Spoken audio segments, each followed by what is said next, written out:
Hello everyone, welcome to my channel. Today we will learn about the term learning objectives.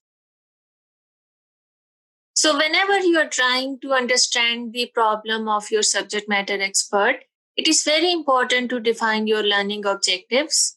And the most important part is that they have to be aligned with the performance problem that is being experienced by the organization or a specific department. So let's first try to understand what is the main purpose of having learning objectives in your e-learning solution. So generally speaking, there are three main purposes of having learning objective in your courses. So the first one is to connect with the performance problem. So again, the term performance problem is a very broad perspective, but the purpose is to understand that what is your problem and how can you relate with the training solution that you're trying to create as a result of the problem and the resources you have in an organization or in an institute.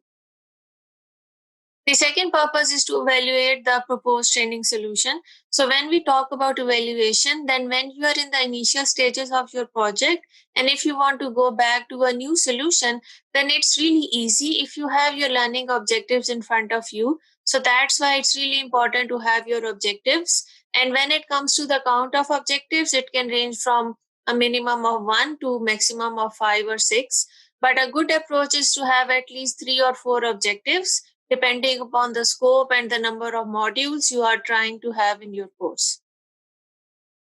The third and the most important purpose of having learning objectives is to have a good post-training evaluation. Most of the organizations have evaluations conducted in the form of Google Forms, or they can also have it in the form of Excel sheets. So if you have learning objectives in place, then you can see whether the evaluation feedback is in aligned with it or not.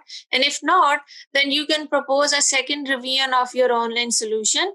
And that can also improve a goodwill in the eyes of your subject matter experts with whom you worked as a team earlier.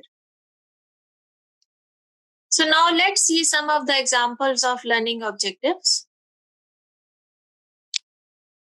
So now in front of me and for all my learners, we can see that we have two examples sitting in front of us. So the first example is upon completion of this module, the learner will be able to identify and explain the different types of marketing products available. So if you reread the example, you may notice that there are some verbs available in this example. The first verb is identify, as you can see here. And the second one is explain. So a good rule of thumb is always to use verbs because in this way you will be able to quantify your objectives.